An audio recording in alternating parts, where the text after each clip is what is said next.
Depois da partilha que tivemos, na primeira parte, pelo Sr. Padre Nuno Tavares Lemos, ouso dizer-vos que me apetece fazer uma coisa diferente, não é? Porque estar aqui a falar com este balcão e moderar de uma forma tão formal uma coisa que supostamente é para falar de jovens, de formalidade eles não gostam,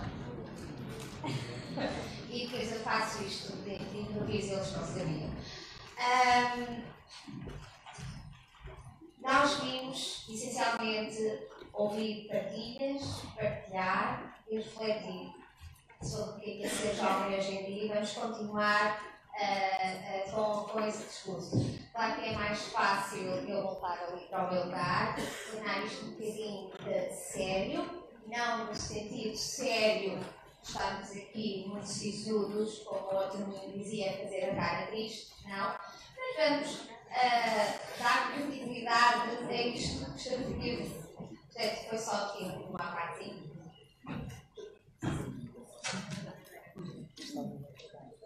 Até porque eu tenho aqui as minhas cábulas e era difícil. Temos aqui um painel constituído por 4 oradoras, todas no feminino, o que me apraz muito, não querendo eu estar aqui a puxar a questão do feminismo, mas é bom ver as mulheres aqui também representadas. Vamos ouvir a partilha das experiências de cada uma destas oradoras nas suas atividades profissionais e que se relacionam com a temática que estamos a tratar hoje. Em primeiro lugar, vamos ouvir a doutora Ana Filipa Soledad, que é licenciada em Comunicação pela Faculdade de Ciências Sociais e Humanas da Universidade Católica Portuguesa, é responsável pela área da prevenção no Centro de Respostas Integradas de Leiria, da Divisão de Comportamentos Aditivos e Dependências da Administração Regional de Saúde do Centro, é coordenadora e mentora do Like Saúde, Programa de Prevenção em Comportamentos Aditivos e Dependências em execução nos concelhos de Leiria, Pombal, Batalha e Porto de Mós, e alargado aos 10 municípios da Comunidade Intermunicipal da região de Leiria no ano letivo 2019-2020. Exerce funções de docência como assistente convidada na Escola Superior de Educação e Ciências Sociais do Instituto Politécnico de Leiria desde 2006 e é investigadora com vários artigos científicos apresentados e publicados em congressos nacionais e internacionais. É avaliadora, consultora e formadora de projetos na área social da adolescência e da prevenção de comportamentos de risco a professores, técnicos de saúde e da área social. A sua partilha terá como título Dependências. De seguida ouviremos também a doutora Elsa Rodrigues, a psicóloga clínica, practitioner da programação neurolinguística, pós-graduação em avaliação psicológica e psicoterapia, doutoramento em Psicologia da Saúde pela Universidade de Salamanca e formação em Ciências Religiosas pela Universidade Pontifícia de Comilhas. Atualmente desenvolve atividade profissional como psicóloga no Colégio Nossa Senhora de Fátima, aqui em Leiria, dá consulta privada, aconselhamento psicológico, avaliação psicológica e psicoterapia, consultora na área de inteligência emocional e de equipas, supervisora de estágios na OPP e é também docente no ensino superior. O seu tema será escolhas e seguranças. A seguir teremos a doutora Sandra Francisco, licenciada em Design de Comunicação, Artes Gráficas pela Universidade do Porto e pós-graduada em Gestão de Negócios Online pelo Politécnico de Leiria. Atualmente é gestora de redes sociais no Gabinete de Imagem e Comunicação do Politécnico de Leiria, onde desempenha funções há mais de 12 anos. É autora das crónicas Antologia do Improvisto, que publica mensalmente no semanário Região de Leiria. Ela virá partilhar connosco a imagem, o comportamento e influência nas redes sociais.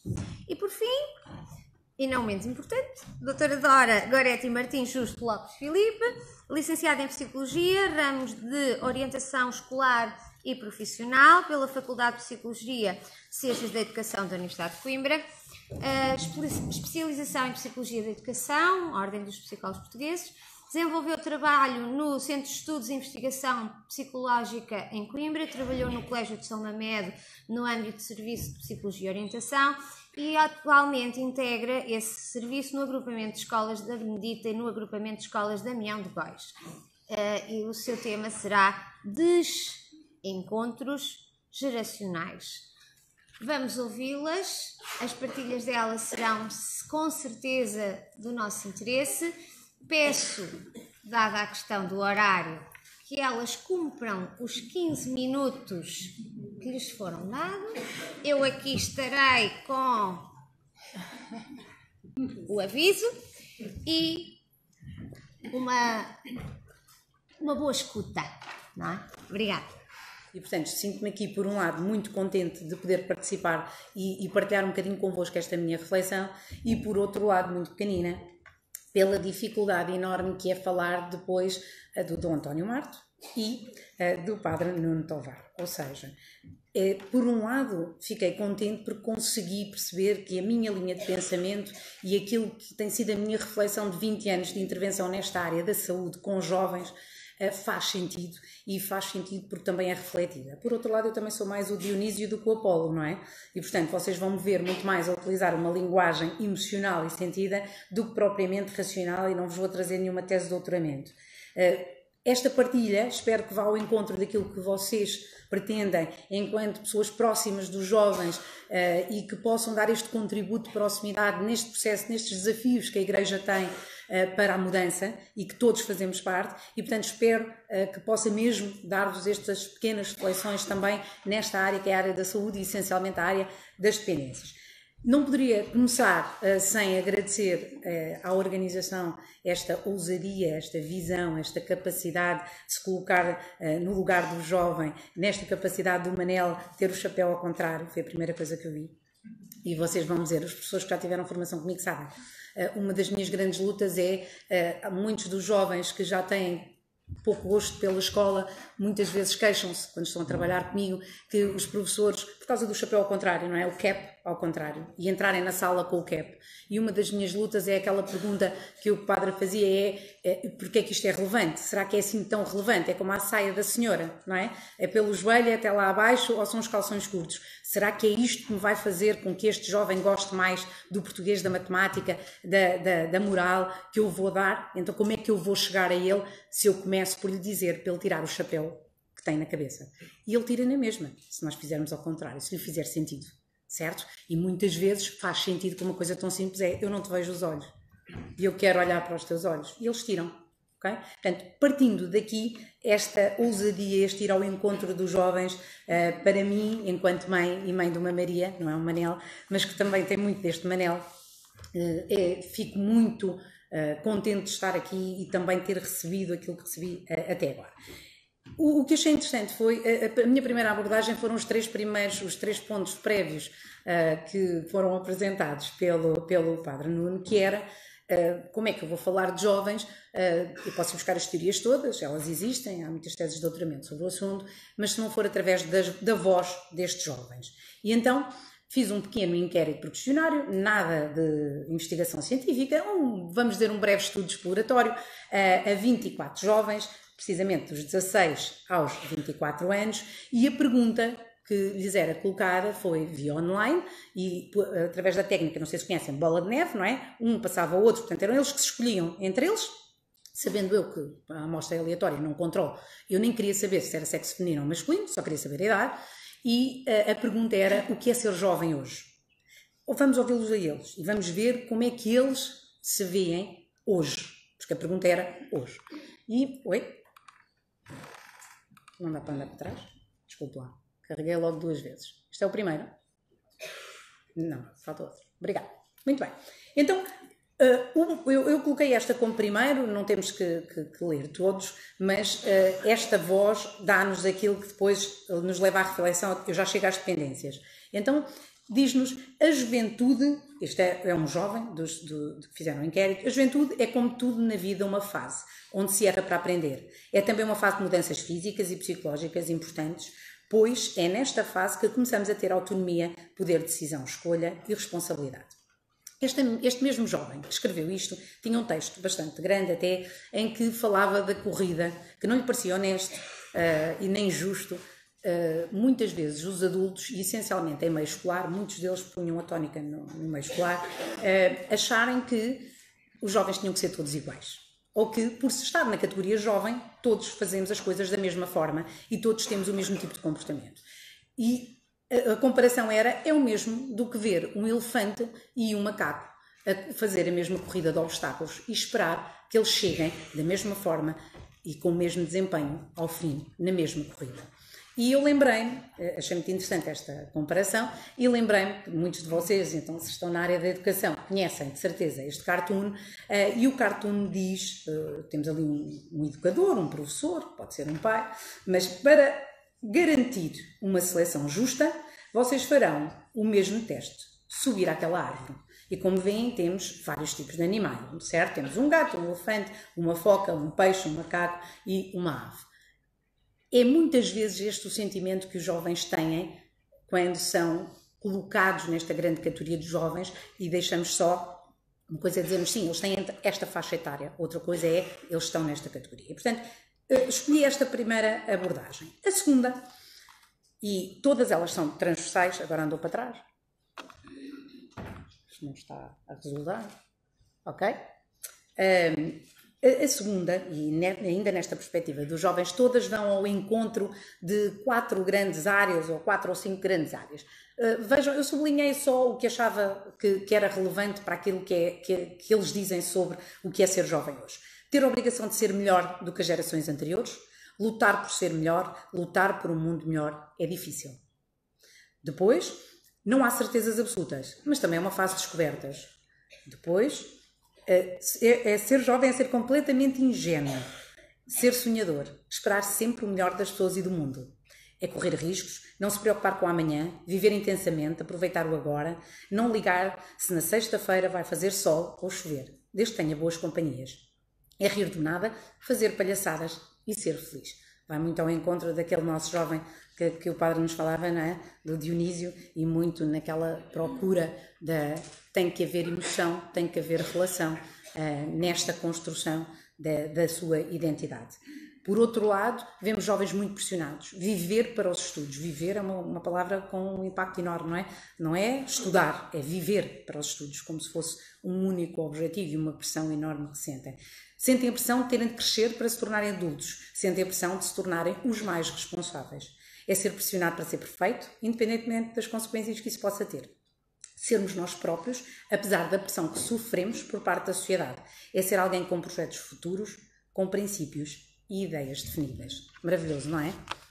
Porque muitas vezes aquilo que nós sentimos é só uma destas sensações ou destas emoções. Viver, mais uma vez, o outro era viver para os estudos, aqui é viver às custas dos pais, não é? Não ter maioridade, sentir este peso. É viver as emoções ao extremo. É querer que uma paixão que é curta dure para sempre. É descobrir o sentido da vida. Falávamos há bocadinho, não era? Da salvação. Descobrir o sentido da vida. Viver uma constante mudança e transformação. Porém, os desafios diários têm que dar provas. Outra vez a pressão, não é? O dar provas é sermos felizes e divertidos. É tentarmos ser nós próprios sem magoar ninguém. Ou seja, aquilo que nós vemos, eu só escolhi alguns, muitos deles tinham estes temas. O primeiro tema, a questão do Generation Gap, ou fosse gerações, que também já falámos aqui. Nós não podemos esperar de uma geração do século XXI, com a tecnologia que tem e com a sociedade em que vivemos, que também é nossa, que somos nós que também construímos, não podemos esperar o mesmo do que eu, que tenho 43 anos, ou do que aquilo que era a geração da minha mãe ou dos meus avós. E este fosse de gerações, eles também sentem essa pressão, que é, parece que a sociedade exige deles aquilo que a própria sociedade não consegue fazer. O padre Nuno também falava muito desta questão da natureza e hoje tem sido um tema, não é? Eles fazem greves pela natureza. Mas mobilizam-se por aquilo e não se mobilizam por outras coisas. Sim, porque aquilo é o que lhes faz sentido e, portanto, esta mobilização é extraordinária. Por outro lado, viram a quantidade de vezes que eles falaram em princípios, ideias, em valores, ajudar o outro, respeitar-se. Portanto, é a voz deles, foram eles que trouxeram, são eles que dizem que é importante, que é isto que é ser jovem hoje. Estes valores associados às emoções, muito este sentir a pressão, viver, as palavras são as tais de proximidade, não são aquelas que nos dão jeito. Por outro lado, a pressão associada à insegurança, à incerteza, ao que é que vem lá. E muitas vezes quem passa esta realidade a estes jovens também somos nós. E portanto, faça isto, agora pedi-lhe então para passar aí, faça isto, aquilo que é a investigação e aquilo que é a minha prática, fala-nos desta construção da identidade. Um jovem tem todas estas características e vai passar por um processo, como eles dizem, de transformação e mudança, não é? Entre a infância e a idade adulta. E este processo é doloroso, é difícil, demora, não é igual para todos. E é neste processo que surgem, ou podem surgir, complicações, mas que também surgem os momentos mais maravilhosos da vida deles. E isto é importante para quê? Para adequar aquilo que vamos fazer a seguir e perceber porque é que alguns dos comportamentos de risco estão lá e qual o nosso papel enquanto pais, educadores, enquanto agentes educativos para com estes jovens. Então, neste processo de construção da realidade, da sua identidade, eles têm, por um lado, a realidade que eles vivem, por outro, ainda se lembra de ser criança, em que lhes era exigido brincar, em que podiam não estar a estudar todos os dias, ou poderiam ter outro tipo de exigências enquanto crianças, que depois, parece que quando passam ali os 16, não é? Às vezes é os 13, porque já se fala da pré-adolescência, portanto às vezes é mais cedo. Parece que há este fosso e é muito difícil ter um pé de um lado e outro e tentar posicionar-se neste processo de crescimento. Por outro lado, a realidade, aquilo que eles vivem e as expectativas dos pais. As expectativas da sociedade, as expectativas da igreja, das instituições. Ou seja, eu sou assim, eu estou a sentir isto, aquele Manel, não é? Ele queria aquilo que a igreja quer, aquilo que os pais querem, mas no fundo a sociedade e aquilo que é a oferta que ele tem parece aparentemente muito longe daquilo tudo. Então, como é que nós vamos acompanhar este Manel neste processo da construção da sua identidade? É fundamental deixar, e falamos da autonomia, mas ainda antes disto, este processo é uma construção da sua história pessoal e individual. E se nós respeitarmos também, e falávamos há bocadinho, deixando eles serem atores do seu próprio crescimento, mas estando lá também para assistir e fazer parte daquela peça, se for caso disso, muitas vezes é isto que... não, então depois é tanta autonomia, não é? Em vez de ser a mãe que não deixa sair aos 18, já pode sair aos 12 para o festival e dormir 3 dias fora, não é? Portanto, muitas vezes temos estes extremos também que são difíceis de gerir e para eles também. E então qual o caminho?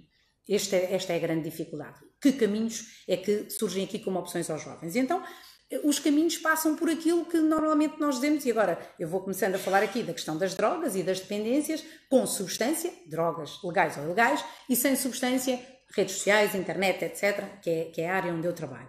Muitas vezes estes caminhos passam por aqueles grandes pontos que estão ali e que servem para a escola, servem para a sexualidade, servem para a violência, falava o padre do bullying, servem para tudo aquilo que são a vida destes jovens na sociedade e nos vários grupos onde estão inseridos. Primeiro, a curiosidade. Porquê que a curiosidade há de ser mau? Se não houver curiosidade, não há conhecimento, não há crescer. Eu tenho que ser curioso para poder querer saber mais, para poder mudar alguma coisa. Quando falamos de comportamentos de risco, o que é que dizemos? A curiosidade matou o gato, não é? Se calhar era o tal gato preto. E isto é que é difícil gerir, que é, por um lado, eles recebem mensagens que tu tens que ser curioso, tu tens que pesquisar, tens que querer saber mais, tens que querer ser melhor, certo? E por outro lado, recebem mensagens não, a curiosidade, cuidado, tu experimentas álcool e depois, o que é que vai acontecer?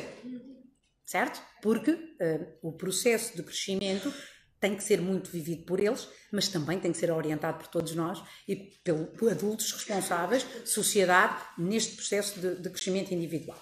A procura de prazer, falámos aqui a questão o Dom António Marte falou muito bem, do já aqui, agora, sempre, rapidamente, não era? Era uma série de características que sabemos que são características da sociedade hoje, da sociedade de consumo, mas que nós todos também a sentimos no dia-a-dia, nas nossas práticas diárias, profissionais, familiares, etc. E então há aqui a tal busca de sentir um prazer imediato, rápido e que evitar o sofrimento. E muitas vezes começa em casa desde pequeninos, não é?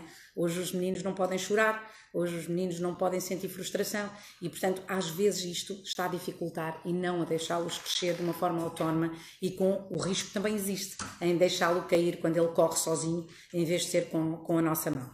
E então, nesta procura de prazer, vão surgir também os riscos, porque não surgem só as coisas boas. E é isso que vamos depois chegar lá. Por outro lado, esta necessidade de afirmação. Há bocadinho falávamos, não é? Da colega que fez a pergunta de ele queria um ritual satânico. Às vezes são necessidades de afirmação. Eu agora sou assim, esta é a minha opção enquanto consumo, esta é a minha opção sexual, esta é a minha opção de amizades, e aquilo que são as tais regras que falava, mais uma vez, o Padre Nuno há pouco, porque isto, ainda bem, vai-se tudo ligando, que falava há pouco, que é as regras, se forem só impostas, já não funcionam como funcionavam para mim ou para anteriormente. Portanto, a dificuldade é como é que nós vamos adequar estas regras à reflexão deles, certo? Portanto, é fundamental que pôr as regras sim, mas que elas possam ser pensadas em conjunto e que possam ser cumpridas. O desejo de aceitação já falámos, está muito relacionado com este crescimento e o desejo de aceitação não só, primeiro, pelo grupo de pares, de proximidade, mas depois também pela família e pela sociedade. A desafiar regras e testar limites está muito associada a esta necessidade de afirmação também, e a emancipação da família. É aqui, então, que surge a área das dependências, que é só um dos comportamentos aditivos. Aquilo que eu falo e que funciona para a área dos comportamentos aditivos é exatamente o mesmo que pode funcionar para a área da sexualidade, ou do bullying, ou de uma alimentação, de distúrbios alimentares, porque o que falamos é de pessoas e é das suas escolhas. E há bocadinho também falávamos da questão da importância da tomada de decisão. E eu atrevo-me a ir buscar a história do Manel e dizer que o Manel, no seu caminho, após a primeira comunhão, encontra o Zé. Lembram-se do Zé? Era aquele com quem ele se sentia identificado e gostava de estar com ele, porque o Zé era boa gente. E o Zé está a fumar uma ganza. E o Zé dá-lhe um bafo. E sabem o que é uma ganza? Todos? Cannabis. Portanto, uma substância psicoativa, vulgarmente conhecida como droga, ilegal. E ele dá-lhe a ganza. E ele agarra na ganza, dá um bafo e sente-se bem, sente-se melhor, sente-se relaxado. E vai continuar a sua vida. E já vamos outra vez à história do Manel, certo? Este Manel, e eu tenho uma Maria em casa que tem 17, e portanto podia ser este Manel, com todas as suas características, vive em vários contextos.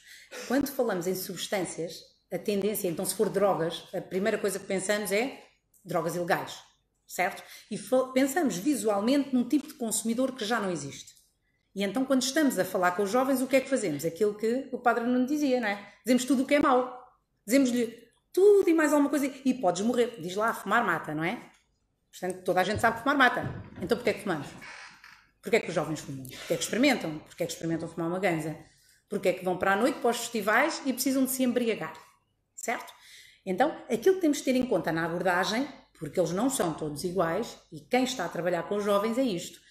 O jovem, que jovem, porque não é igual ser o Manel ou a Maria, apesar de ter traços comuns, claro, próprios do crescimento.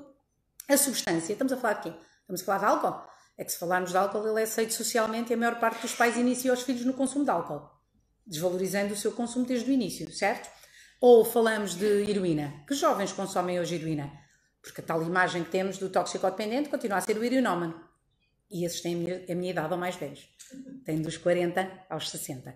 Certo? Porque os jovens hoje dependentes que me chegam ao meu serviço, e tenho ali também outra colega, não têm o mesmo ar, não têm falta de dentes. Podem vir a ter no futuro, certo? Mas não é agora esta imagem. Nem é esta a problemática que eles têm. Então, se tivermos em conta o jovem, a substância e o contexto começa na família, claro que sim. Mas às vezes não podemos fazer muito na família. Então vamos ver, é na igreja? Onde é que ele está? Com que jovens é que ele está? O que é que ele frequenta? É na escola? De que forma na escola? Mas de certeza que não é fazer palestras a dizer que fumar mata. Certo? Porque então estamos outra vez no Apolo. E então, ok, eles sabem tudo. Se vocês perguntarem, e eu já vos vou dizer, e já devo estar quase no tempo, e portanto, não é fácil. Isto não... Passa-me aqui.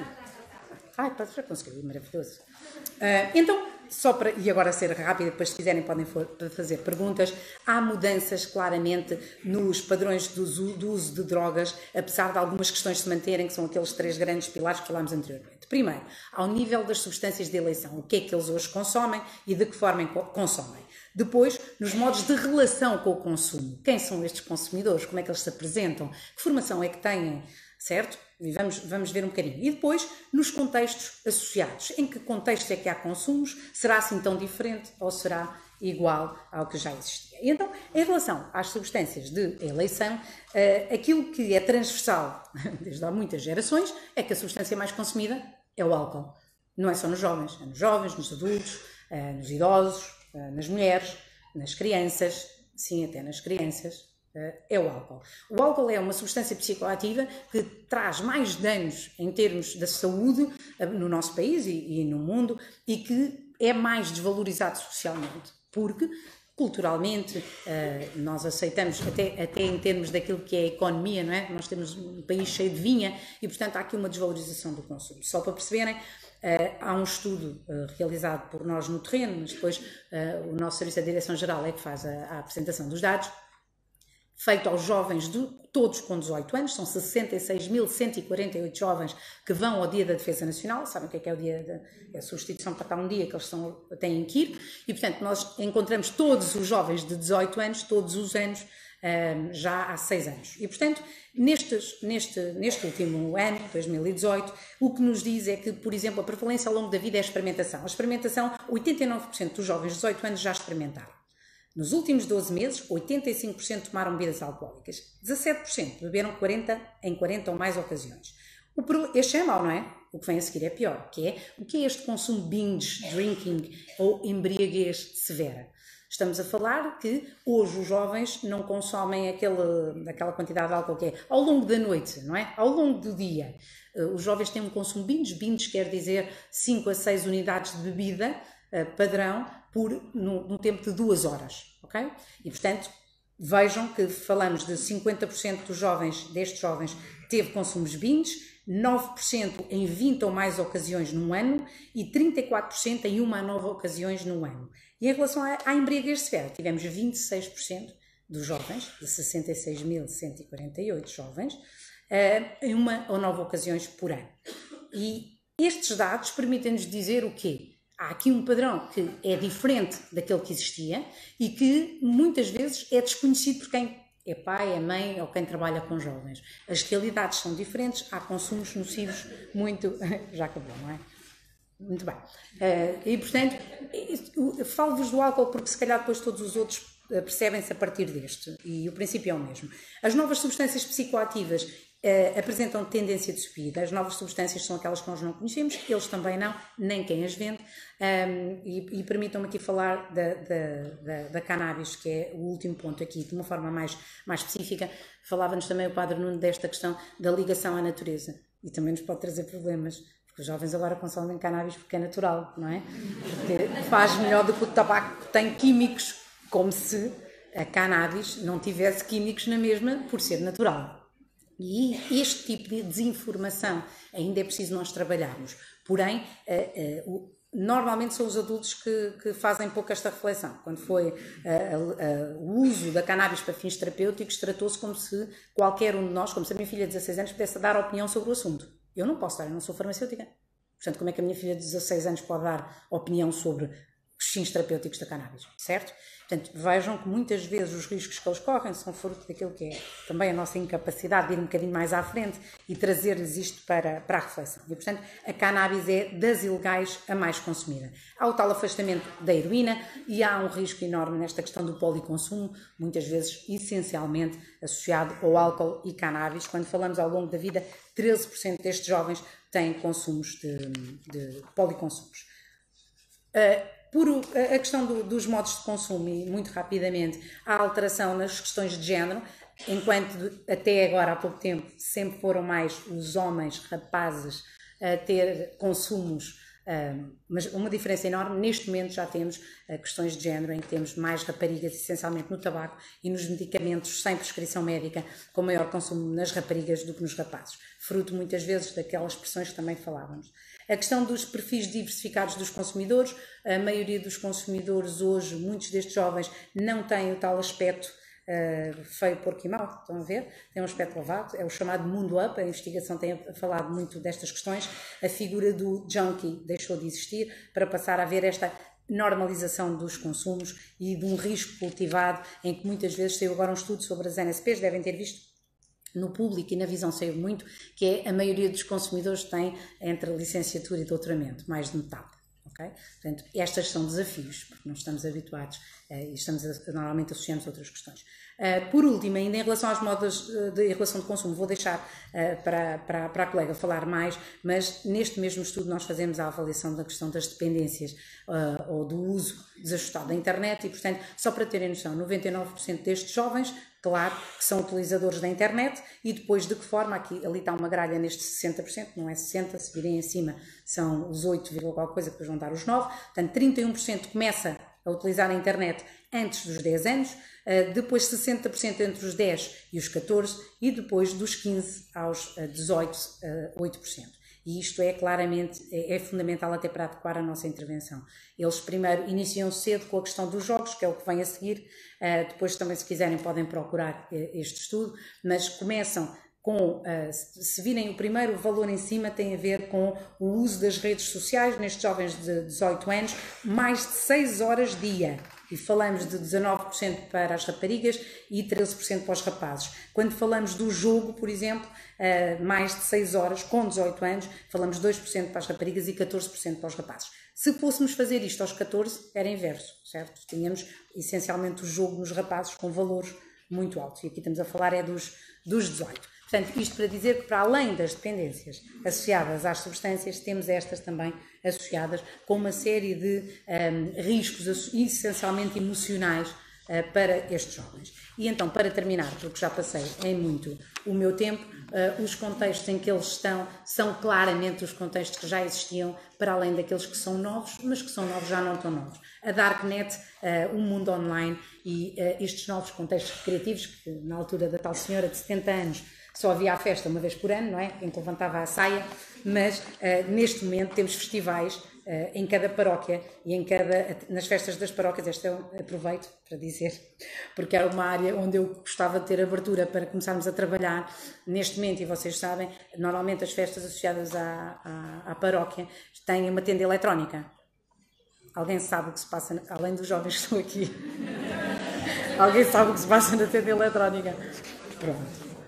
É giro, não é? Para os jovens.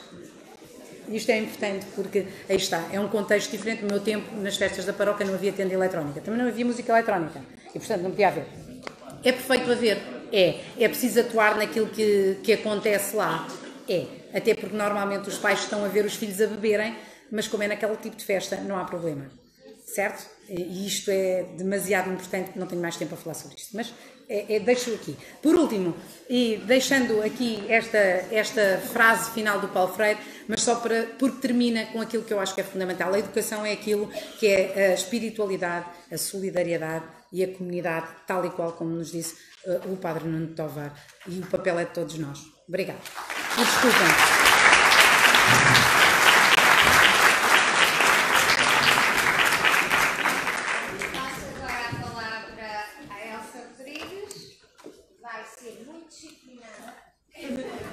Vou tentar.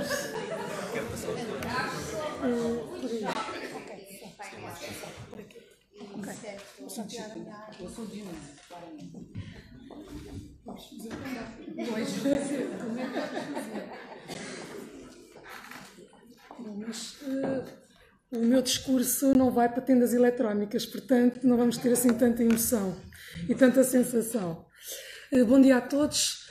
Obrigada naturalmente ao convite que me foi endereçado. Felicito todos os presentes, a iniciativa e as colegas de mesa. Procurei nesta apresentação, que sabia que tinha o tempo contado e agora ainda bem que o fiz, não é? Porque senão vou prosseguir aqui às 3 da tarde com entusiasmo. Procurei fazer o quê? Trazer apenas algumas notas para poderem ir seguindo, e eu procurei centrar a informação que queria partilhar. Informação não, mas as palavras que queria partilhar convosco. Não venho aqui informar nada, venho apenas tecer algumas reflexões na sequência das questões que me foram amavelmente concedidas para eu conseguir corresponder um bocadinho mais ao solicitado. E pediram para fazer o retrato dos jovens no cenário das escolhas e da segurança. E uma das primeiras coisas que me lembrei de falar, e usando assim uma metáfora, foi de usar esta expressão, que remete-nos logo para a política, mas de nada, e estamos em fim de semana de reflexão, não quero portanto tocar nesse assunto, mas usando aqui uma questão, um termo assim mais fiscal, o que é que nós esperamos dos jovens? Depois de um percurso para o qual contribuíram os vários educadores, pais, professores, pares, é suposto ou é esperado que o jovem, ali por volta dos fim da adolescência, início jovem adulto, ele ali 16, 17, 18 anos, depende naturalmente das moratórias de cada um e do ritmo de cada um, que eles consigam assumir algumas ideias, que se identifiquem com algumas coisas, que entendam que vivem em comunidade, que podem dar algo à comunidade, e quando uso este termo de imposto social é nesse sentido. Mas eles só vão conseguir retribuir alguma coisa à sociedade se efetivamente tiverem, e olhem bem a designação que eu encontrei, para ficar aqui a mnemónica, IRC. Portanto, eu penso que não se vão esquecer mais, vão ver aqui o IRC numa perspectiva muito mais amável, porque o IRC também é só para as empresas e algumas, consoante os seus rendimentos.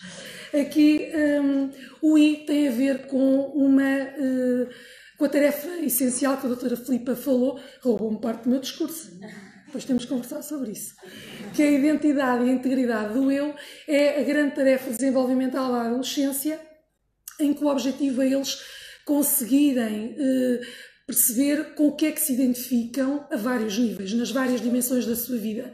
A nível pessoal, como é que eu me entendo, a nível social, como é que eu estou, como é que eu me posiciono, ideologias políticas, em relação à religião, em relação à identidade sexual, portanto um conjunto de desafios que é importante que eles tenham resolvidos nesta fase. Para este I será fundamental, para quê? Para os jovens conseguirem assumir com responsabilidade aquilo que são os desafios para a sua vida. E, naturalmente, se existir responsabilidade nessas decisões, vem algo que é fundamental, que é o compromisso. O compromisso consiste no empenhamento, na entrega em algo que eu escolhi. Agora, reparem no risco que é eu não saber com o que é que me identifico, saber o que eu gosto, o que eu quero, como é que eu me posso empenhar em algo, como é que eu me posso responsabilizar em algo. Então vou fazendo o quê? Vou saltitando de umas coisas para outras porque não encontro sentido, efetivamente, em quase nenhuma delas. E aproveito para colocar aqui duas frases de um livro do professor Eduardo Sá, que remete um bocadinho para a adolescência, mas vamos pensar nisto na fase final da adolescência, que é precisamente o grave da adolescência é nós transformarmos em pessoas que não sabem dizer sim nem não. E temos muito essa noção, e aqui todos vós certamente conhecerão, infelizmente, alguns jovens que estão no ninho. É um ninho na sua vida. Não sabem se querem, não sabem se é bom, são os indecisos. E uma outra frase também na sequência da mesma página, perigoso é não ter, diante de todas as atitudes de desprezo para com a vida, tolerância zero. E isto acho que remete um bocadinho aqui também para aquilo que ainda há pouco a doutora Filipa Soldado estava a expor. Os jovens, alguns, estou aqui a cometer algumas generalizações e espero que percebam isso, têm dificuldade de ter uma tolerância zero, ou não têm tolerância zero para com a vida. Portanto, é o risco, assumir o risco, o sentir ao máximo as coisas, porque se calhar não se sente nada. Mas isso, vou a partir de agora ser obediente aqui com tudo o que eu tenho. Então, uma primeira questão que me era colocada era como é que os jovens se comportam face às escolhas que têm que fazer. Alguns jovens agem por impulso, sem pensar, são precipitados. Outros refletem, ponderam e arriscam a tomada de decisão. Outros adiam as decisões e acomodam-se à vontade dos pais ou à vontade dos pares. Outros ainda recusam-se e evitam tomar decisões quase toda a vida. Motivos para isto. Fatores temperamentais, de personalidade, fatores ambientais, dinâmicas relacionais, familiares, com pares, enfim, uma panóplia de causas que podem estar aqui, às vezes a conjugação de vários destes fatores. O problema é que há cada vez mais uma maior dificuldade em tomar decisões, ou sobretudo em a tendência para adiar a tomada de decisões. A que é que se deverá isto? Aquilo que ainda há pouco ouvíamos todos o Sr. Padre Nuno Tovar e falava na questão das emoções, e sem dúvida é central. Parece-me é que naquilo que vejo dos jovens que acompanho em diferentes contextos, que há uma imaturidade emocional muito grande. E depois, associada a isto, naturalmente, vem por sequência a imaturidade social, uma imaturidade psicológica ou o inverso. Façam a conjugação que entenderem nas pessoas ou nos jovens com quem convivem, façam a linha de pensamento que melhor entenderem. Mas elas, de facto, entram em relação a esta imaturidade.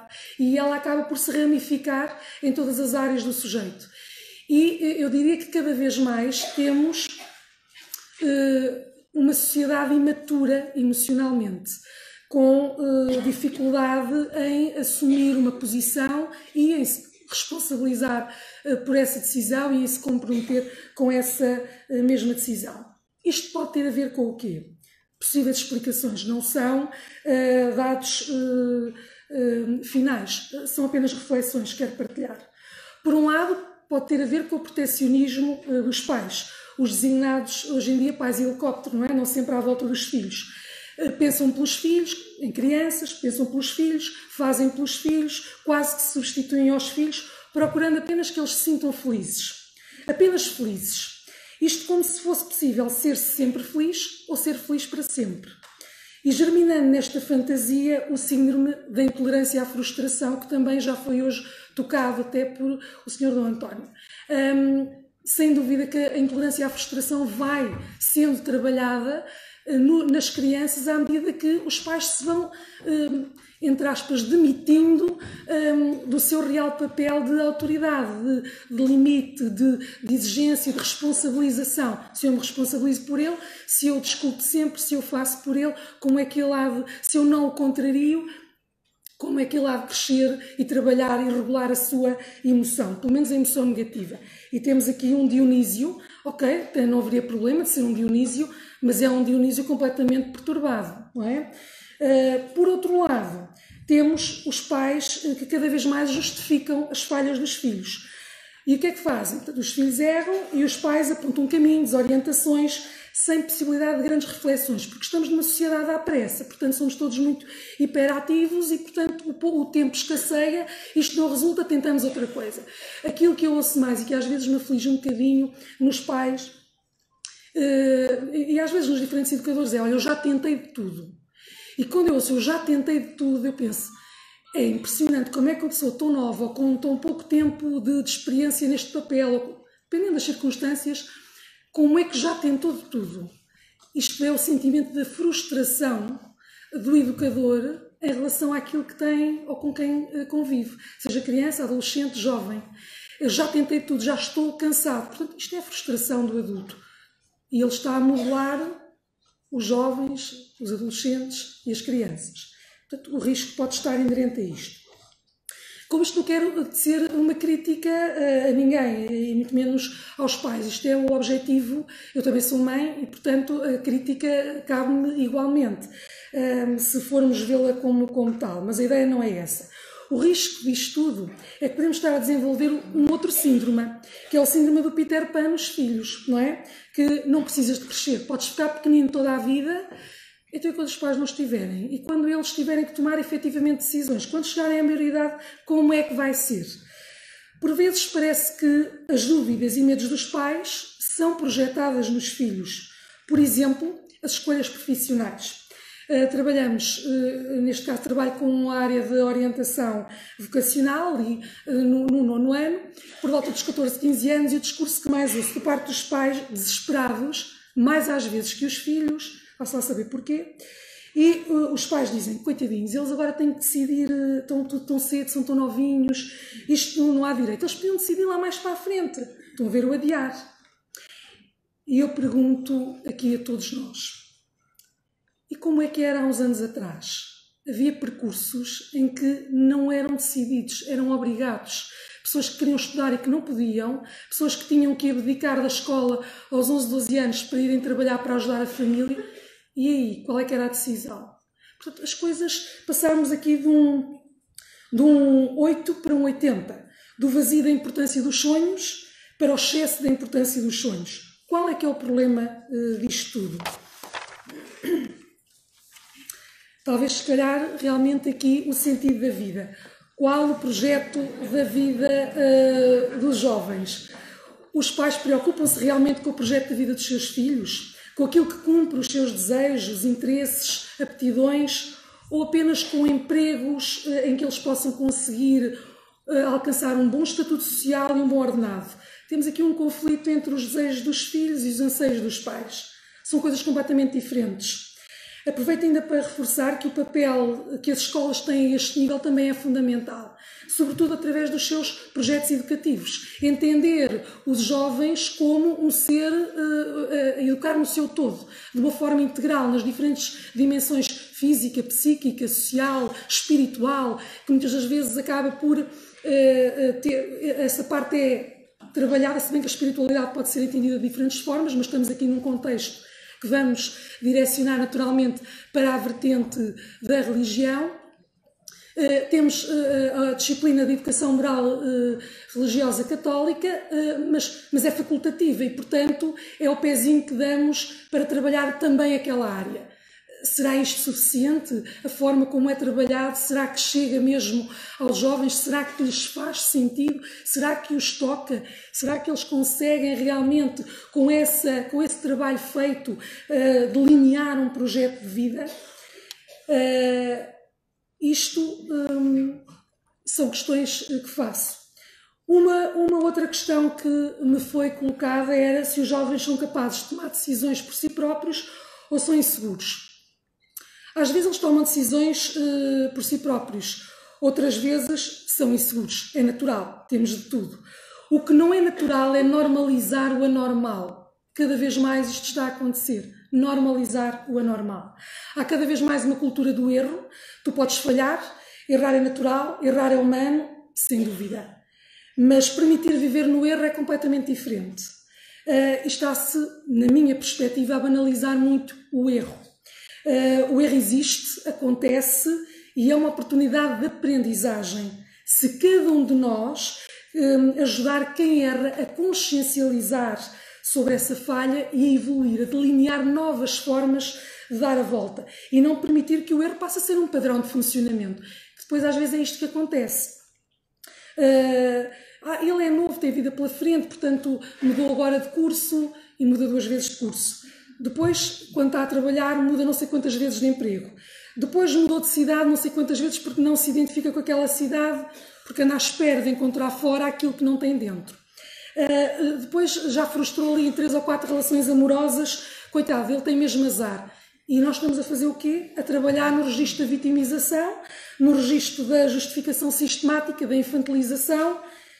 O síndrome do Peter Pan continua lá. O que é que tem que ser diferente?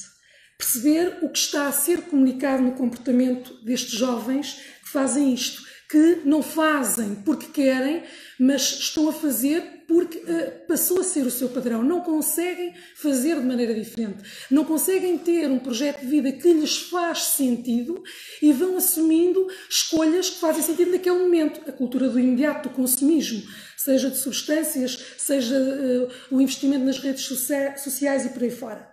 Perante isto, questiono, haverá sentido em algumas destas escolhas que estes jovens fazem para ter este tipo de padrão? Foram escolhas com significado? Foi delineado algum projeto de vida baseado no sujeito, na sua dimensão integral? Isto faz-me sentido a nível cognitivo, a nível social, a nível psicológico, a nível emocional? Ou cumpriu apenas uma tarefa do jovem adulto de entrada para a universidade, da escolha de um curso, mesmo que não goste dele, o jovem responsabiliza-se naquilo que ele escolhe e que entende que é importante para si. E aí ele compromete-se e entrega-se naquilo que é importante para si. O problema não é apenas tomar decisões. Isso às vezes é o mais fácil. O difícil é comprometer-nos com as mesmas, assegurando o seu sucesso, e isso exige responsabilidade que traz associada à motivação. O foco no alcance desse objetivo, cuja satisfação dará mais prazer do que medo. Os jovens não se podem comprometer com algo que não desejam para si, ou com aquilo que não se identificam. Os jovens parecem ser cada vez mais dependentes, contrariamente ao que parece. Tiram a carta mais cedo, de moto pelo menos, vão para a faculdade mais cedo, entram aos 17, muitos deles, mas são cada vez mais dependentes de coisas do exterior e de pessoas. Esta imaturidade pode ser, se calhar, e em muitos casos, modelada na insegurança dos seus diferentes educadores, que os capacita para a intolerância e a frustração, tornando-se pouco resilientes perante a dificuldade e o obstáculo. E desistem, e trocam, e justificam, e não surgem as melhores estratégias de resolução de problemas. Por último, uma das questões é o que é que se procura. Procura-se o essencial, que é o sentido do eu, a verdadeira tarefa desenvolvimental da adolescência que permite a passagem para o jovem adulto. A própria Carta Pastoral do Sr. D. António Marte sobre jovens, fé e vocação afirma existir uma cultura de indecisão, claro, referia-se neste caso também à vocação, mas esta afirmação parece-me que é extensível às diferentes áreas da vida do sujeito. O conflito à volta da identidade de género é deste exemplo. Nunca se falou tanto disto. Sempre houve esta resolução, claro, esclarecer muito bem, mas esclarecer, um esclarecimento, uma ajuda conhecedora, capaz, para os ajudar realmente a resolverem-se a esse nível. De facto, até em contexto de consulta privada, isto é cada vez mais evidente. Estou a falar a olho nu, mas ao longo dos anos, isto cada vez mais jovens, rapazes e raparigas, falam da bissexualidade, que é um NIN, que eles assumem que aquilo é um NIN. Mas não vou levantar aqui mais questões à volta disto. Arrisco a dizer que a cultura de indecisão pode ser o reflexo do vazio existencial no jovem, na dificuldade em se intuir como pessoa, com uma identidade própria, distinta de todas as outras, mas igualmente digna. Um desafio, se assim me permitirem. Entendo esta crise dos significados e das significâncias do ser uma oportunidade para ajudar os jovens a descobrir a beleza do dom da vida, da possibilidade das escolhas. Podem escolher, têm capacidade racional, têm um Apolo dentro de si que devem conjugar com um Dionísio dentro de si, para fazerem escolhas em liberdade e para a liberdade, sendo-se responsivo com o que se sente e íntegro com o que se defende. O trabalho com jovens é privilegiado, é matéria-prima a transformar, a plasticidade e a flexibilidade mental é um canal que facilita e permeabiliza todas as possibilidades para evoluir de modo harmonioso, mesmo num contexto em mudança, ou numa cultura de vazio. Se cada jovem descobrir o seu potencial e o que fazer com esse potencial, nunca mais será o mesmo. E essa missão de todos nós, sem medos ou presunções, acompanhar responsavelmente os jovens, incentivando-os às escolhas previamente refletidas nas suas vantagens e desvantagens e dar a capacidade, a possibilidade a cada um de ser pessoa, de forma livre e feliz.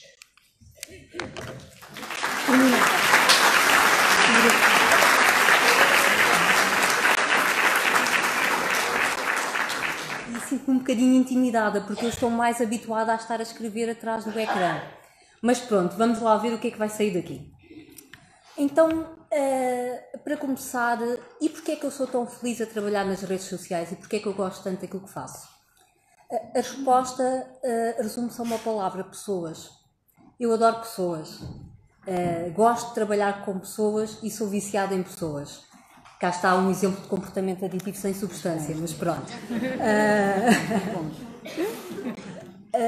Porque as redes sociais, fala-se das redes sociais como se fossem uma novidade ou até como se fosse alguma coisa terrível, e isso não é verdade. Claro que os perigos existem e temos que estar conscientes deles, mas os perigos existem em todo o lado, em todas as dimensões da nossa vida. As redes sociais existem desde os primórdios da humanidade. E o que é que são as redes sociais? São pessoas e relacionamentos alimentados por valores, convicções e afinidades. A igreja é uma rede social, a catequese é uma rede social, as associações esportivas são redes sociais. Este encontro hoje aqui é uma rede social. O que é que estamos aqui a fazer? Estamos aqui reunidos com o objetivo de entender melhor os jovens de hoje, a chamada geração Z ou os nativos digitais, não é? Que vivem muito do consumo, da criação do conteúdo e da conectividade. Estão sempre ligados, nasceram num mundo com computadores, não conhecem o mundo de outra forma, e não largam os fones, não é? Às vezes parece que estão sempre ali no mundinho deles, mas atenção, eles estão especialmente atentos a tudo o que se passa à volta deles. Têm uma forma diferente de interagir. O que se passa no mundo digital não é diferente de tudo isto, não é? Estamos a falar de pessoas e de comportamentos, em primeiro lugar. Claro que tudo se passa a um ritmo diferente, como disse o padre Nuno Lemos, é tudo para agora. Aliás, essa é a palavra de ordem, já e agora. Eu sinto muito isso no meu trabalho, eu contacto muito com eles através de mensagem. Eu sou uma espécie de refilatório online do Politécnico de Leiria. Quando vocês mandam queixas para lá a dizerem que ainda não saíram os horários, ou que os serviços académicos não atendem, ou quando não sabem que curso querem escolher, sou eu que respondo, não é? Portanto, as redes sociais têm um rosto. E o que eu noto muito é que, apesar de nem tudo se tratar no canal online, é isso que eles muitas vezes esperam. Uma resposta imediata e naquele lugar. Pronto, sem grande... Eu indico links para eles consultarem informação, mas eles querem é que eu lhes resuma o que está lá. Não querem ir ler, querem tudo imediato. E isso é uma verdade. As redes sociais... As redes sociais dispersam-nos, não é? E a nossa concentração já é reduzida. Existem estudos que atualmente comprovam que o nosso nível de atenção é inferior ao do pastorado.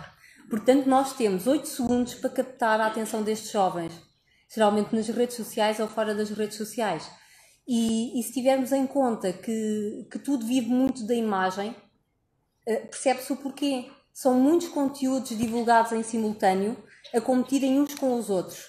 E a imagem e o título ajuda-nos a chamar a atenção para aquele conteúdo e despertar o interesse. E é assim que muitas vezes cativamos os jovens nas redes sociais. Mas não nos podemos esquecer que um livro não é só a capa e uma imagem não é só o que parece. Existe muito mais além disso. E isso leva-nos para outro tipo de problema, porque apesar de ser uma entusiasta das redes sociais, eu reconheço que existem perigos e a melhor forma de ajudar os nossos jovens é informá-los, porque jovens informados serão adultos mais responsáveis e mais cientes das suas próprias opções.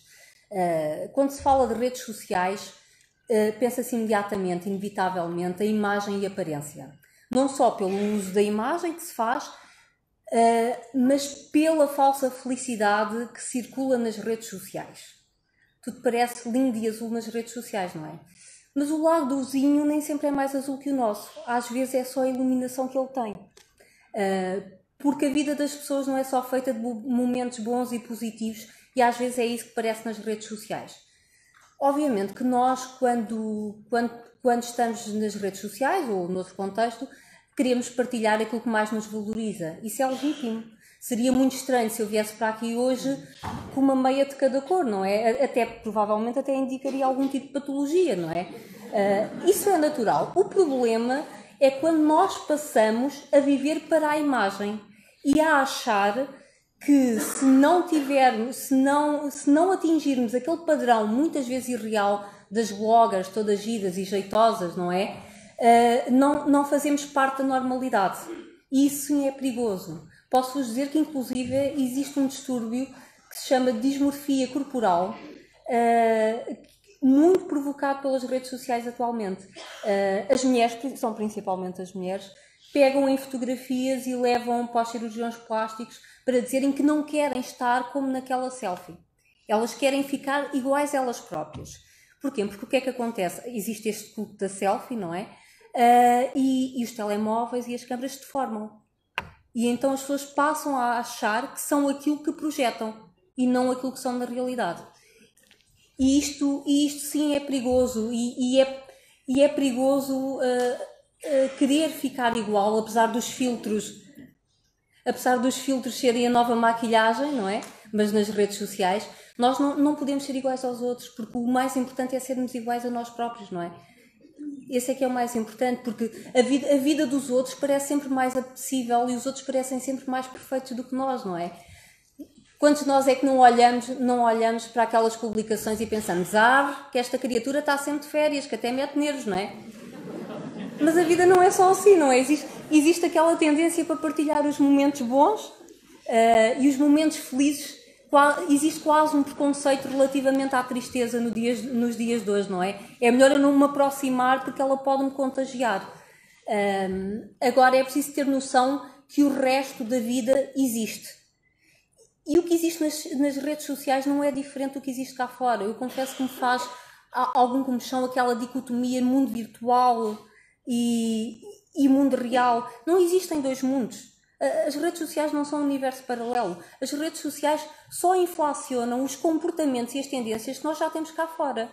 Claro que um ritmo mais acelerado, mas é isso que acontece.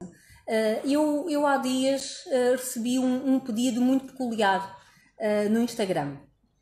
A Bia, vamos lhe chamar assim, enviou-me uma mensagem que dizia o seguinte: faz-me um ataque de likes e eu retribuo da mesma forma. E eu fiquei a olhar para aquilo.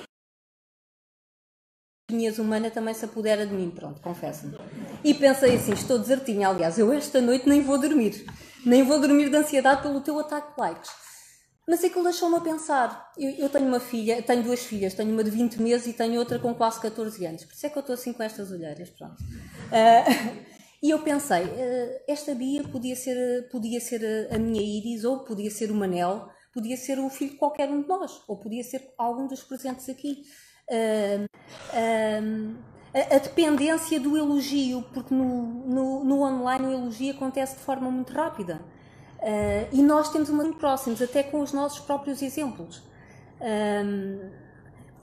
e dizer-lhes que se forem sempre o seu maior fã, se formos os nossos próprios maiores fãs e seguidores, nunca ficaremos desiludidos e vamos ser sempre os atores principais no nosso palco, não é? Não podemos depender da aprovação dos outros. Claro que se pensarmos nisto de outra forma, este comportamento até chega a ser evidente e os culpados somos nós.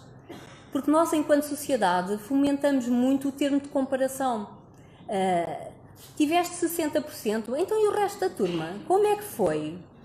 Então, mas estás assim tão gordinha? Olha mas as tuas colegas não.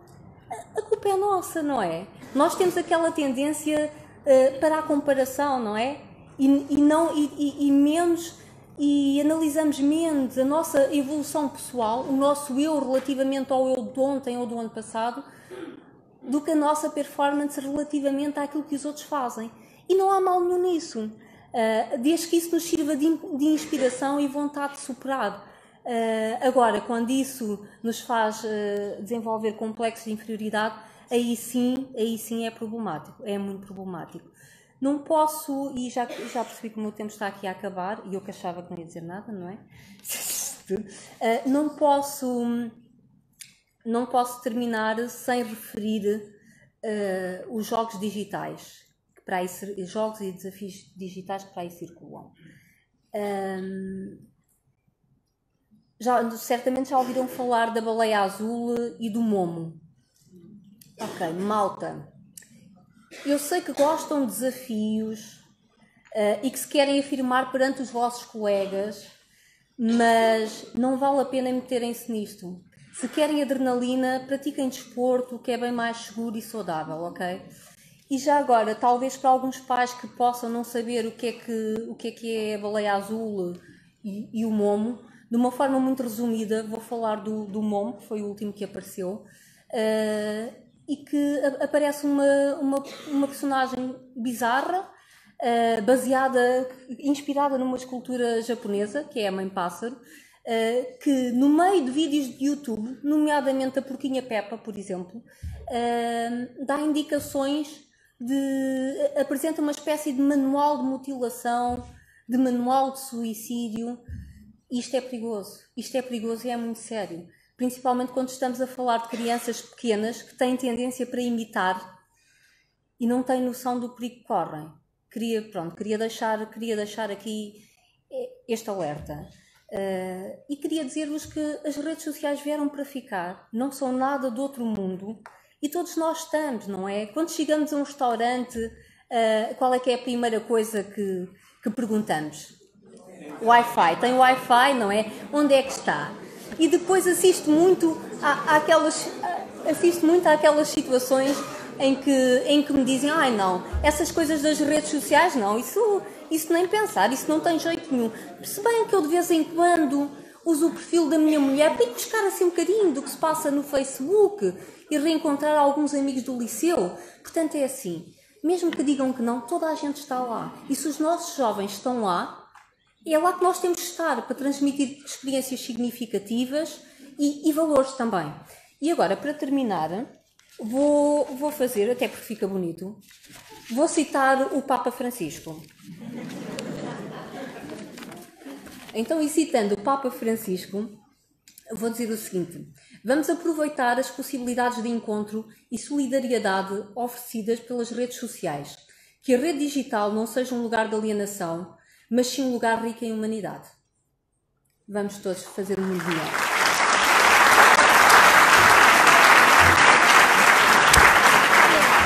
Sério, olha.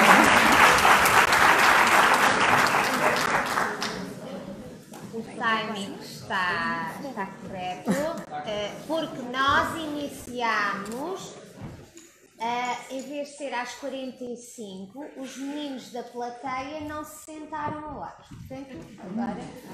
E também como mãe de adolescentes e que, portanto, tenho tido bastante convívio nesse âmbito. Agradeço à Diocese, mas também uma palavra de apreço à Associação Intermediar, na pessoa da doutora Filomena Carvalho. A vocês, cumprimentos, e se calhar vou reproduzir algumas das coisas que as colegas já deixaram, porque falar de jovens, já falaram, falar de jovens, falar de adolescentes, isto é tudo muito um todo, um ciclo, é difícil. Nós temos que fracionar para podermos apresentar alguma coisa, mas falando de pessoas é mesmo assim. Eu entendi que era importante, quando me deram este tema, este subtema dos desencontros geracionais, fazê-lo em 4 pontos distintos. Refletir um pouco sobre realmente estes desencontros, fazer uma reflexão sobre que jovens é que nós temos hoje, e aqui peço-vos desculpa, mas eu vou tentar sublinhar aquilo que me parece mais preocupante, tentar pensar em conjunto convosco e dizer-vos apenas algumas ideias para que os nossos jovens, os futuros homens, possam ser mais felizes e ajudá-los a pensar no futuro. Repito que o que eu trago não é nada de novo, nem de muito científico, é quase uma análise empírica. Passando ao slide seguinte, começaria então por esta imagem, eu não sei se está a ouvir, porque esta imagem dos desencontros geracionais. Eu acho que todos, quer as gerações anteriores, quer as gerações mais novas, andamos em desencontro por motivos diferentes. Mas, de facto, até nós, as gerações anteriores, nos desencontramos de uma forma muito séria. Esta imagem parece-me que diz tudo. Nós hoje temos um conjunto de jovens que estão a crescer no mundo novo, com novas tecnologias, em novos contextos, e têm uma ferramenta extremamente aliciante, que é o telemóvel, e, portanto, estamos todos ali, os antigos e os mais recentes, a tentar fazer o nosso trabalho, mas usando ferramentas diferentes. Estes desencontros, no meu entendimento, são naturais, necessários e salutares. Naturais, porquê? Porque se estamos num mundo em mudança, nós naturalmente temos que nos desencontrar. Os jovens de hoje não vão pensar, nem vão fazer, nem vão agir da mesma maneira que os seus pais ou que a geração anterior. São necessários, porque nós temos que mudar, temos que evoluir, temos que acompanhar as novas tecnologias, temos que acompanhar as mudanças, temos que nos atualizar. Mas eu acho que estes desencontros são salutares, são muito importantes, porque é a partir destes desencontros que podemos construir coisas novas. Assim, o que é que temos? temos as gerações anteriores, que eu não sei, desculpa, as gerações anteriores, que eu não sei se são ou não o Apolo, mas que nos deveriam oferecer, ou que nos oferecem, os modelos de identidade e que nos transmitem as tradições. E depois temos as gerações atuais, não sei também se serão ou não o Dionísio, mas que vivem a diferença, que vivem a mudança, e isto não pode ser resolúvel, mas pode ser um conflito que se venha a definir como muito salutar. Sem dúvida que o comportamento dos jovens de agora não pode ser igual ao comportamento dos jovens anteriores, e nós, dos anteriores. E nós pais, e nós educadores, e nós técnicos sabemos isso e temos que tentar, de alguma forma, tirar partido deste conflito. Porquê? Porque um conflito gera opiniões diferentes e pode ser promotor de uma coisa muito importante, que é o diálogo. E se houver o diálogo entre as diferentes gerações, eu acho que vamos ter um desencontro que passa a ser um encontro muito salutar, porque sem dúvida nenhuma nós vamos partilhar experiências e vamos aprender coisas novas. O problema, penso eu, portanto, o conflito vai então proporcionar o diálogo. O problema que se coloca é exatamente o seguinte: será que nós estamos a conseguir criar ou promover este diálogo? Erickson diria que na geração mais velha, a geração mais velha tem uma abdicação do seu papel de oferecer modelos de identidade que referenciasse eticamente a nova geração, e apontou o risco do progresso tecnológico substituir grande parte do poder da tradição, visto que os pais se encontravam fascinados e absorvidos num mundo de invenções mecânicas e de poder de compra. Estamos a falar de uma referência que foi escrita em 1978. Ou seja, já nessa altura se pensaria que estes diálogos entre as gerações anteriores e as atuais são difíceis de manter. Isto porquê? Porque às vezes as próprias gerações anteriores ficam completamente fascinadas por aquilo que existe de novo, pelas novas tecnologias, neste caso na altura ainda pelas novas invenções mecânicas e pelo poder de compra. Eu penso que aí os jovens precisam de ajuda, e nós, gerações anteriores, também precisamos de mudar um pouco o nosso pensamento.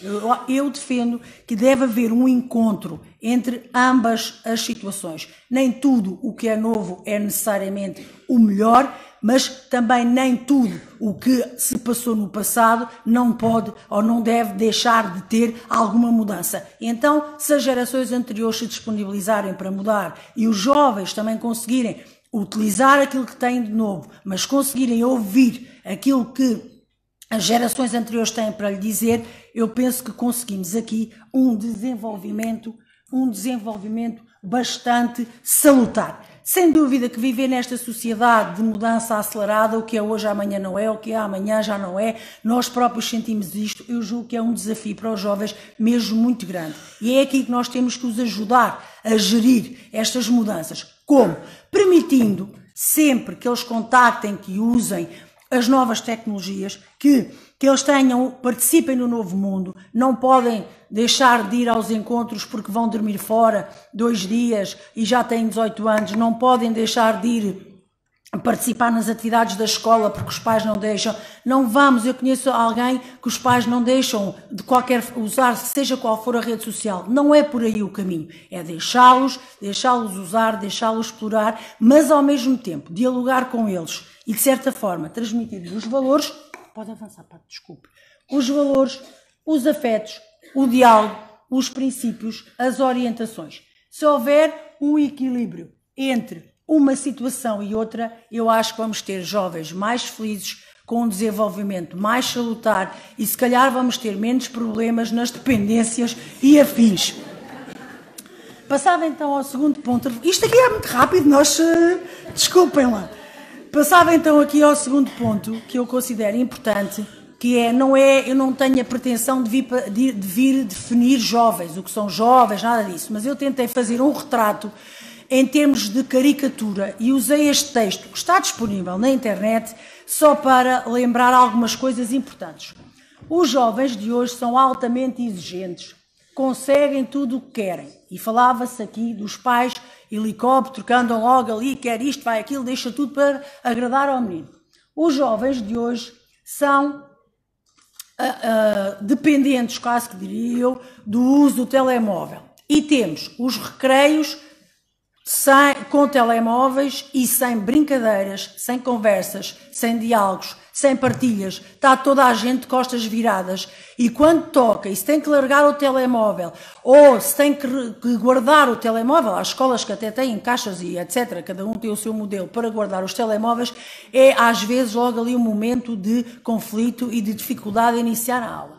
Depois temos também os pais que de alguma forma acham, havendo esta ferramenta e conseguindo eles usar esta ferramenta muito mais facilmente, também tem uma forma de educar menos cansativa. Então, em vez de eu comprar puzzles e outros jogos, por que não oferecer logo um audiovisual, porque assim ele está entretido e eu consigo fazer as minhas coisas.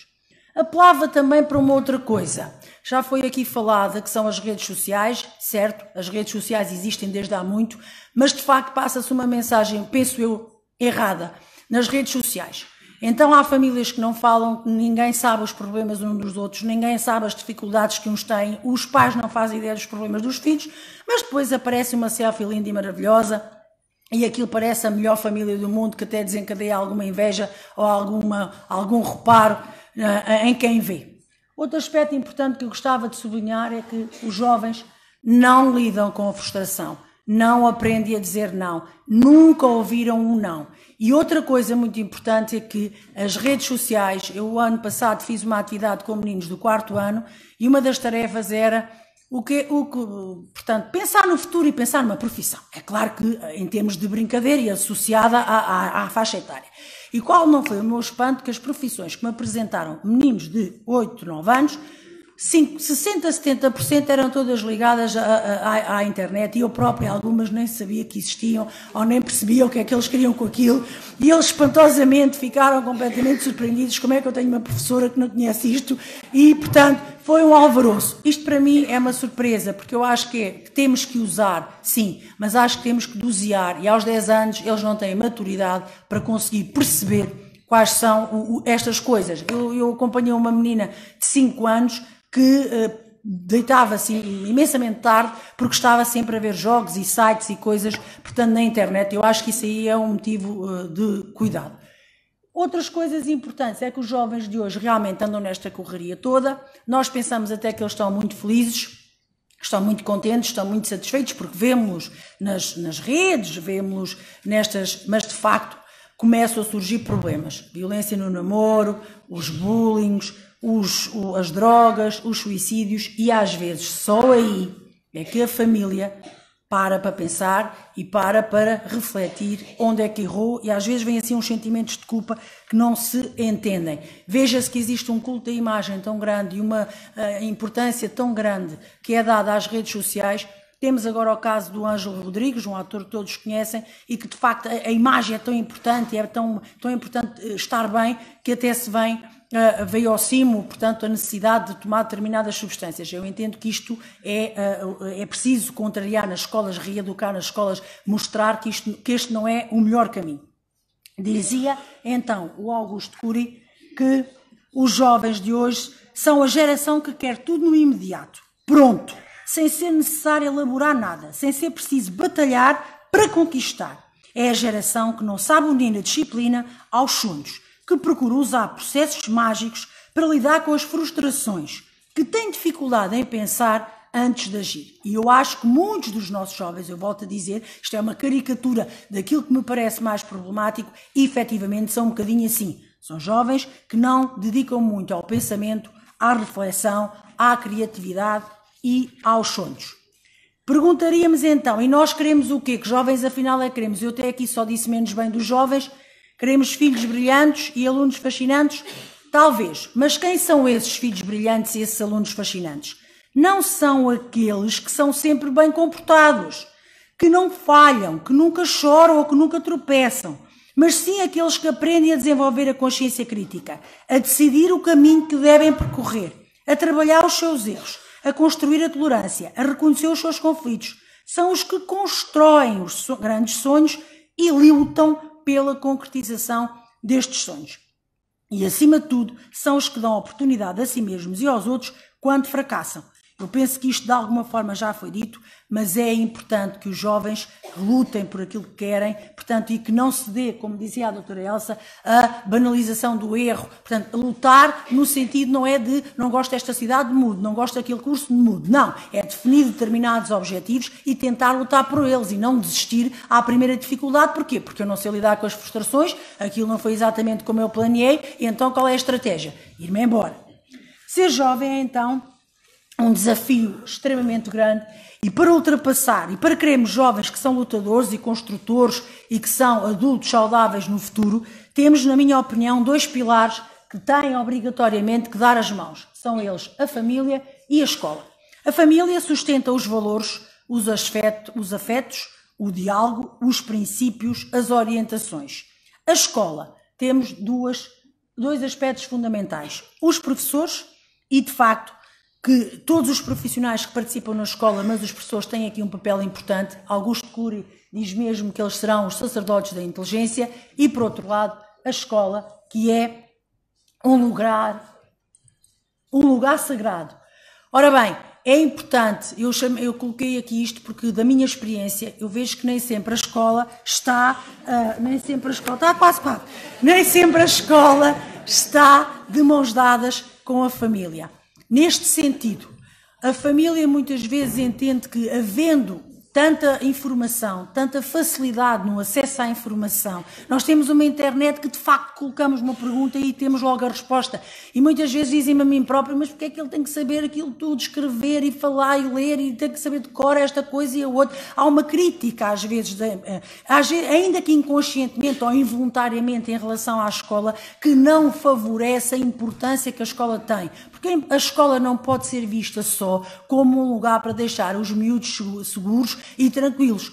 A escola é realmente, brincando um bocadinho aqui, um lugar sagrado, que informa, que educa, que ajuda, que dá ferramentas aos alunos para que eles posteriormente possam ser adultos felizes e capazes e que ajuda os alunos a ser. Não é só aprender os conteúdos e os saberes, mas a escola tem um papel no sentido de levar os alunos a aprender a ser. Agora só aos jovens presentes na sala. Eu deixo-vos um conselho. Procurem um grande amor na vida e cultivem-no. Pois sem amor a vida torna-se um rio sem nascente, um mar sem ondas, uma história sem aventura. Mas nunca se esqueçam, em primeiro lugar, tenham um caso de amor com vocês mesmos. Ou seja, valorizem-se, tirem de vocês aquilo que é mais importante e acreditem em vós, lutem pelos vossos sonhos. Não façam qualquer coisa só porque sim, só porque é moda, só porque circula na internet, só porque circula nas redes, ou só porque alguém com quem vocês se dão até acha que é importante. Sejam capazes de vos amar a vós mesmos. Para seguirem o vosso caminho, eu acho que há 4 ferramentas importantes. São elas a paciência. Pode avançar. A paciência e a persistência. Nós sabemos que definir um sonho, definir uma meta, nomeadamente no âmbito escolar, é preciso ter muita persistência e muita paciência. Mas são 2 ferramentas importantes. Um destes dias ouvi a entrevista do Ronaldo que dizia, na qual ele disse, não chega a ter talento, é preciso trabalho. E disse mesmo que também é preciso ter alguma paciência. Portanto, sejam pacientes e persistentes de modo a conseguirem atingir os vossos objetivos. Façam as coisas no sentido de tirarem o melhor proveito de tudo. Não só ao nível da escola, mas em qualquer outra atividade que vocês participem. Tentem, de alguma forma, e eu sublinho aqui 2 coisas, ser sempre, planificar as coisas, escutar as pessoas, saber ouvir, manter uma relação cordial. Parece-me absolutamente importante. 2 outras ferramentas são o foco e a meta. Se nós conseguirmos ter o foco e a meta, se vocês adolescentes, vocês jovens, penso que têm que agir em função de um foco, em função de uma meta, e aí é mais fácil darem tudo o que têm dentro de vós para conseguir. Este foco, esta meta não tem que ser obsessiva, nem tem que ser a longo prazo. Pode ser um objetivo, um intermédio, mas ele deve existir. Eu ando aqui porquê? Vou a tal sítio porquê? Ando naquela escola ou quero tirar aquele curso para quê? E então, ter objetivos, não deixar arrastar as dificuldades, não ter medo de falhar, conseguir sonhar e lutar pelos sonhos, lidar com as frustrações, conhecerem-se a vós mesmos é muito importante. E, de certa forma, é fundamental manterem um trabalho que vos leve à autonomia. Ainda esta semana ou a semana passada saiu um artigo de uma professora de Economia, da Faculdade de Economia do Porto, que dizia que cada vez os alunos são mais autónomos. Chegam aqui para se inscreverem no primeiro ano de faculdade, não conseguem fazer nada, têm que ser os pais. Não pode ser assim, ou não deve ser assim. Os alunos é que vão para a faculdade, eles é que têm que criar a sua autonomia, eles é que têm que tratar das suas coisas. Para os pais, só 3 ou 4 notas. Estamos quase a terminar. Vamos ajudar a trabalhar a autonomia, vamos participar com os nossos jovens nas decisões. Atenção, não é decidir por eles, mas é participar, é orientar. Às vezes eles tomam a decisão, já não há qualquer conflito, mas se nós orientarmos, estamos todos de acordo. Uma outra coisa importante, aceitar a individualidade. E aqui eu acho que também é fundamental, os filhos não são todos iguais, numa sala de aula os alunos não são todos iguais, e aceitar a individualidade e trabalhar com a individualidade parece-me ser absolutamente necessário. Sublinho só aqui a importância de gerir o tempo. Quanto mais cedo os alunos souberem gerir o tempo,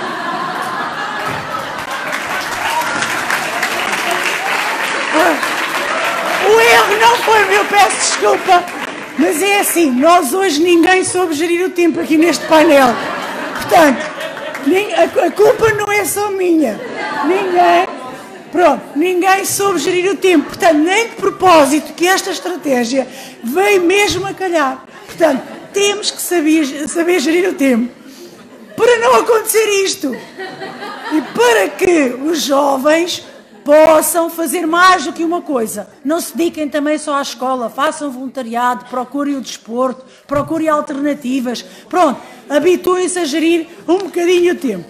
Mesmo a terminar, o futuro é necessário. Não deixem de pensar quem sou, o que é que eu quero, e só 3 palavrinhas. Acreditar, a vocês jovens, acreditem no que vocês querem, portanto é preciso acreditar. É preciso lutar por aquilo que eu quero, é preciso trabalhar para lá chegar e só assim é que eu consigo ser feliz. Por fim, trago dentro do meu coração, como num cofre que se não pode fechar de cheio, todos os lugares onde estive, todos os portos a que cheguei, todas as paisagens que vi através de janelas ou vigias, ou trombadilhos sonhando. E tudo isto, que é tanto, é pouco para o que eu quero. Portanto, tenham aspirações fortes, lutem, vão ao encontro dos seus sonhos. Obrigada e desculpem o tempo.